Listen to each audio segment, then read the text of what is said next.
हिंदी की बिंदी चैनल में दोस्तों आप सभी का स्वागत है। तो आज हम बात कर रहे हैं कबीर ग्रंथावली की, जो कि डॉक्टर श्याम सुंदर दास जी ने लिखा है। इसके संपादक जो हैं वो डॉक्टर श्याम सुंदर दास हैं। आरपीएससी की परीक्षा में कबीर ग्रंथावली के पद आ रहे हैं, जिसके अंतर्गत हम एक विरह को अंग और गुरुदेव को अंग पढ़ना है। आज जो है हम गुरुदेव को अंग पढ़ रहे हैं। इसी के 10 पद आज जो है मैं करवाने वाली हूँ। तो चलिए शुरू करते हैं। इससे पहले कबीर के बारे में थोड़ी सी डिटेल में बता दूँ। इसका संपूर्ण जीवन परिचय जो है मैंने आपको बता दिया है। लिंक आप सभी को डिस्क्रिप्शन बॉक्स में मिल जाएगा, वहाँ जाके आप कबीर जी का जीवन परिचय देख सकते हैं।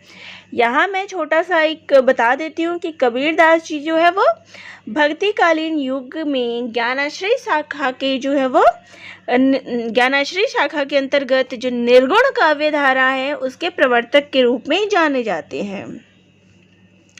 तो कबीर जो है वो संत पहले हैं और बाद में कवि हैं। इनका जन्म जो है वो सन 1398 ईस्वी में उत्तर प्रदेश में हुआ था। इनके गुरु जो थे वो रामानंद थे। इनकी भाषा जो है वो सधुकड़ी थी, उसमें अलग अलग भाषाओं का मिश्रण था। इनकी प्रमुख कृतियाँ जो है साखी, सबद और रमैनी है। तो आज हम पढ़ेंगे इनके गुरुदेव को अंग। इसके आज 1 से लेके 10 पद करवा रही हूँ और अगले में फिर इससे आगे के 11 से 20 करा दूंगी। जो आरपीएससी का सिलेबस है उसमें कहा गया है कि आरंभिक 20 पद हमें पढ़ने हैं, तो इसी के ऊपर चर्चा करेंगे। तो पहला पद है, सतगुरु सवान को सगा सोधी सई न दाती, हरि जी सवान को हितु हरिजन सई न जाती। यानी कि सतगुरु के समान कोई भी सगा नहीं है। तो यहाँ कबीर दास जी कहते हैं कि सतगुरु के समान कोई भी सगा नहीं है। सोधी सई न दाती, यानी कि जो शुद्धि है उसके समान कोई भी दान नहीं है। चाहे कितना भी बड़ा कोई धन का दान दे दे, किसी भी चीज़ का दान दे दे, लेकिन जो शुद्धि होती है, शुद्धि से यहाँ तात्पर्य मन की शुद्धि से है कि जब हम अपने मन को शुद्ध कर देते हैं, इस भगवान के आगे खुद को, इस ईश्वर के आगे खुद को समर्पित कर देते हैं, तो उससे बड़ा दान कोई भी नहीं है। हरि जी सवान को हितु, और इस हरि के सिवा कोई भी हितकारी नहीं है। इस हरि, यहाँ ये है कि हरि के समान, इस प्रभु परमात्मा के समान कोई भी हितकारी नहीं है। हरिजन सई न जाति, और ना ही इस हरि के समान, इस प्रभु के समान कोई भी जाति है। तो जैसा कि आप सभी जानते हैं कि कबीर जी जो है वो जाति पाति को नहीं मानते थे, वो इस भेदभाव से ऊपर थे। तो उन्होंने यहाँ इसी चीज़ को माना है कि प्रभु के आगे जो है वो कोई भी जाति नहीं होती, और प्रभु की जाति जो है वो सबसे ऊपर होती है, उससे बढ़ के कुछ भी नहीं होता है। अगला पद लेते हैं, बलिहारी गुरु आपणे दयो हाड़ा के बार, जिनि मानिश ते देवता करत न लागी बार। कि कबीरदास जी यहाँ कह रहे बलिहारी गुरु आपणे, यानी कि ऐसे गुरु पर, अपने गुरु पर मैं हर घड़ी सैकड़ों बार, देवहाड़ा के बाद सैकड़ों बार खुद को न्यौछावर समर्पित कर देता हूँ, बलिहारी कर देता हूँ, खुद को न्यौछावर कर देता हूँ। जिनि मानिश ते देवता, जिसने मनुष्यों को भी देवता बना दिया है। तो जब उसने गुरु का ज्ञान, इस जो प्रभु परमात्मा का ज्ञान है, इस गुरु ने सब अपने शिष्य को दे दिया, तो और उसको कहा किसके तुल्य बना दिया है, देवता के तुल्य बना दिया है। तो ऐसे गुरु पर मैं वारी जाऊं, करत न लागी बार, और ऐसा करते हुए उनको जरा सी भी देर नहीं लगी। तो गुरु की यहाँ पे महिमा बताई गई है कि गुरु के अंदर ये शक्ति है कि वह मनुष्य को भी देवता का स्थान देते हैं, देवता बना देते हैं, और ऐसा करते हुए उनको ज़रा सी भी देर नहीं लगती, ऐसे गुरु पर मैं वारी जाऊं, बलिहारी जाऊं। अगला पद है, सतगुरु की महिमा अनंत, अनंत किया उपकार, लोचन अनंत उघाड़िया, अनंत दिखावन हार। कि सतगुरु की महिमा जो है वो अनंत है, उसका बेड़ा पार कोई भी नहीं है, कोई अंत नहीं है। अनंत किया उपकार, क्योंकि सतगुरु ने जो है वो बहुत ही उपकार किए हैं, उसकी कोई सीमा कोई भी लिमिट नहीं है, बहुत ही उपकार किए हैं। क्योंकि लोचन अनंत उघाड़िया, उसने दृष्टि खोल दी, अनंत दिखावन हार, और इस अनंत प्रभु परमात्मा का हमें दर्शन करा दिया है। तो यहाँ पे गुरु की महिमा का वर्णन करते हुए कबीरदास जी कहते हैं कि सतगुरु की महिमा बहुत ही अनंत है, उसकी कोई भी अंत नहीं, कोई सीमा नहीं है। उन्होंने इतना बड़ा उपकार किया कि जिस प्रभु परमात्मा का कोई भी नहीं देख सकता, लोग उसके लिए कहाँ कहाँ नहीं भटक रहे हैं, तो मेरे गुरु ने उस प्रभु परमात्मा को मुझे दिखा दिया है, मुझ पे इतना बड़ा उपकार कर दिया है। अगला है, राम नाम के पंट तरे, देवे को कुछ नाही, क्या ले गुरु संतोषणी, हैस रही मन माही। कि राम ना, यहाँ पे कबीरदास जी ने कहा है पंट तरे का मतलब होता है पकड़ाना, कि गुरु ने तो मुझे राम नाम पकड़ा दिया है, कि गुरु ने मुझे इस ईश्वर का नाम, इस ईश्वर को मुझे दे दिया है, परंतु देवे को कुछ ना है, मेरे पास तो कुछ भी ऐसा देने को नहीं है जो मैं उनको दूं। क्या ले गुरु संतोषणी, कि गुरु को संतोष में किस चीज से करूं, किस चीज से मैं उनको खुश करूं। हंस रही मन माही, कि मन में ही मैं इस बात के लिए हंस रहा हूँ खुद पे कि मेरी तो कोई औकात ही नहीं है कि मैं गुरु को कुछ दे सकूं, और गुरु ने मुझे इतना बड़ा ये ईश्वर प्रभु परमात्मा का नाम मुझे पकड़ा दिया है, और मेरे पास उनको देने के लिए कुछ भी नहीं है। तो यहाँ पे भी गुरु की महिमा को उन्होंने बखान किया है। अगला है, सतगुरु के सदके करूं, दिल अपनी का साच, कलयुग हमस्यु लड़ी पड़िया, मुहकम मेरा बाज। कि ऐसे सतगुरु पर मैं सदके करूं, मैं खुद को निछावर कर दूं, बलिहारी जाऊं, वारी जाऊं। तो दिल अपनी का साज, यानी कि मैं अपने दिल को, जिस दिल में जो है मेरे कोई कपट, कोई भी विकार, कोई भी छल नहीं है, मैं अपने दिल को पूर्ण रूप से गुरु के आगे समर्पित कर देता हूँ।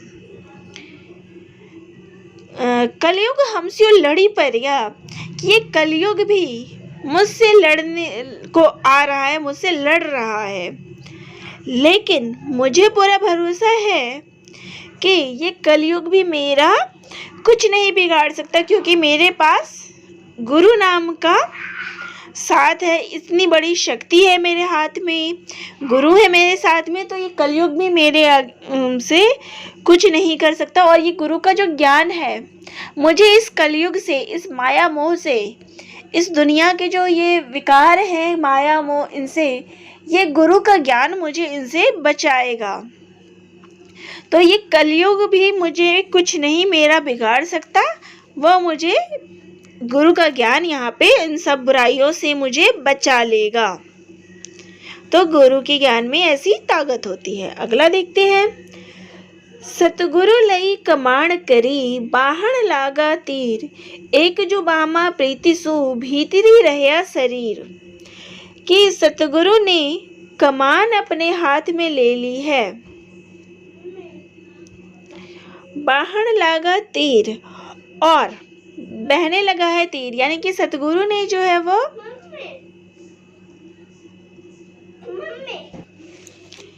कि सतगुरु लही कमान करी, यानी कि सतगुरु ने जो है वो कमान अपने हाथ में ली है और बहने लगे हैं तीर, यानी कि तीर से बहने लगे।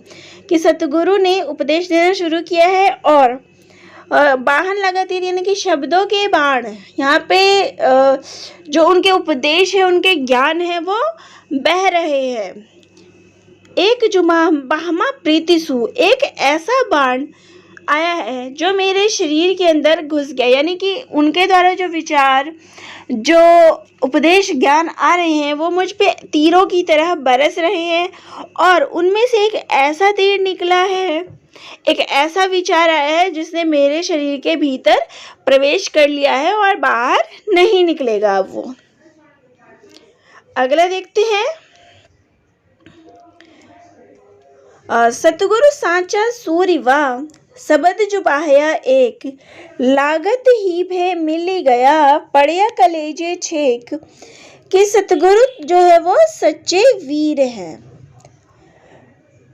तो उनके विचारों का उन्होंने अपने शब्द बाण से, शब्द जुबाहया एक, कि उन्होंने अपने शब्द बाण जो है वो डालने शुरू किए हैं और मेरे हृदय पर जो है उसने गहरा प्रभाव डाला है।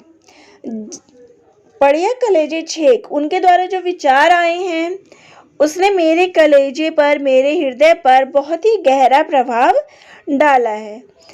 तो जैसे कि शूरवीर रंगभूमि में जो है वो अपने विरोधी पक्षों पर बाणों की वर्षा करता है और उसको पराजित कर देता है, ठीक उसी प्रकार सतगुरु ने शूरवीर की भांति ही अपने ज्ञान की वर्षा इस प्रकार की है और ज्ञानों की वर्षा मुझ पे इस प्रकार बरसी है कि मैं भी, मेरे हृदय को उससे शांति मिल गई है। अगला है। सतगुरु मार पा बाण भरी, धरी करी श्रीधि मूठ, अंगे उघाड़े लाग या गई दवासु फूट पड़ी। कि सतगुरु ने अपने साधक के ऊपर जो उनका उपदेश सुन रहा था, उनके ऊपर ये उपदेश रूपी जो बाण है, उपदेश पूर्ण बाण शक्ति से खींचकर एवं उसका जो है वो मूठ को लक्ष्य साधकर सीधा निशाना मारा, जिससे जो है एक दावाग्नि सी फूट पड़ी है। दवा से यहाँ अर्थ है दावाग्नि, यानी कि अग्नि की एक ज्वाला फूट चुकी है। यानी उनके बाणों का प्रहार इस प्रकार था कि उनके अंदर जितने भी माया, मोह, काम, क्रोध, वासना, जितने भी बुराइयां थी, सब बाहर निकल गई हैं और सतगुरु का जो ज्ञान है वो उनके अंदर समाहित हो गया है। तो गुरु ने उनके अंदर ऐसा बाण खींचकर मारा कि जितनी बुराइयां थी, माया, मोह, क्रोध, काम, वासना, सब बाहर निकल गई है और सतगुरु इस प्रभु का साक्षात्कार जो है वो उसके अंदर आ गया है। अब अगला देखते हैं। हंसे न बोले उन मनी, चंचल मेलिया मारी, कहे कबीर भोतड़ी विद्या, सतगुरु के हथियारी। कि हंस, यहाँ पे उन्मनी का अर्थ जो है वो जो उन्मनी जो होती है वो योग की दशा होती है, उन्मन दशा। यहाँ पे कबीर जी ने उसी दशा का वर्णन किया है। तो यहाँ पे कबीरदास जी कहते हैं हंसे न बोले उन्मनी, तो उन्मनी जो योग की दशा है उसका वर्णन करते हुए कबीरदास जी कहते हैं कि गुरु के जो विचार आए हैं, जो ज्ञान गुरु ने दिया है, उससे मन की चंचल वृत्तियां जो है वो समाप्त हो गई है और सतगुरु के उपदेश ने जो है वो मेरे हृदय के भीतर जो है वो सतगुरु के विचार जो है वो ज्ञान जो है वो सतगुरु के वो मेरे हृदय के भीतर भेद दिया है सतगुरु ने, जिसका परिणाम यह हुआ है कि जिसमें शिष्य बोलता है और ना ही हंसता है। यानी कि जितने भी संसार की विरक्तियां होती है, हास विलास की चीजें होती है, उससे वो विरक्त हो गया है, उससे वो दूर हो गया है। चंचलता जितनी मन की होती है कि मन इधर उधर भटकने लग जाता है, सांसारिक चीज़ों के प्रति, उनकी लालसाओं के प्रति जो मनुष्य इधर उधर भागने लग जाता है, जब इस गुरु का ज्ञान, सतगुरु ने इस प्रभु परमात्मा का ज्ञान दिया तो इन विरक्त चीज़ों से वो विरक्त हो गया, इनसे वो दूर हो गया और इनकी तरफ उनका मोह माया टूट गया है। अगला है गूंगा हुआ बावला, बहरा हुआ कान, पाँव थे पंगुल भया, सतगुरु मारिया बाण। तो यहाँ कहने का तात्पर्य है कि सतगुरु ने अपने उपदेश का ऐसा बाण चलाया है कि गूंगा हो गया है, बावला सा हो गया है, कान जो है वो बहरे हो गए हैं और पाँव जो है वो पंगुल हो गए हैं, यानी कि पैरों से वो चल नहीं पा रहा, अपाहिज हो गया है।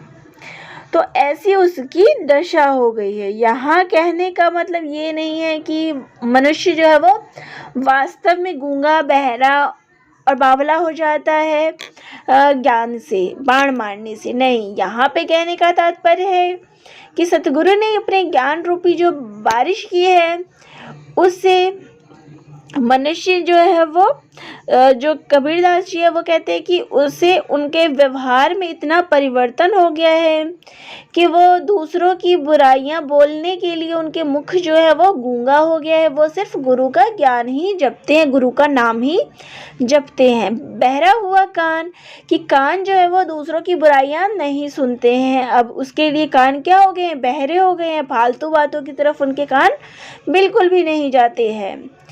पाँव थे पंगुल भैया, तो पाँव भी जो है वो दूसरों की बुराइयाँ, दूसरों बुराई काम की तरफ, बुरे काम की तरफ उनके पैर अब नहीं जाते हैं। तो और बावला हो गया, वो पागल से हो गए हैं। तो ऐसी दशा नहीं इसलिए हुई है कि वो संसार की जितने भी बुराइयाँ वाली चीज़ें हैं उनसे दूर होकर केवल इस सतगुरु के प्रति, इस ईश्वर प्रभु परमात्मा के प्रति वो समर्पित हो गए हैं। सिर्फ उनका ध्यान जो है वो केवल इसी की तरफ हो गए, सांसारिक चीज़ों से उन्होंने अपना मोह तोड़ लिया है और इस ईश्वर में वो पूरी तरह ध्यानरत हो गए हैं। तो दोस्तों, ये था गुरुदेव को अंग के 1 से लेके 10 तक के जो व्याख्याएं थी उसका वर्णन। तो आप सभी को कैसा लगा कमेंट बॉक्स में ज़रूर लिखिएगा और अगर आप चैनल पे नए हैं तो चैनल को सब्सक्राइब ज़रूर करिएगा।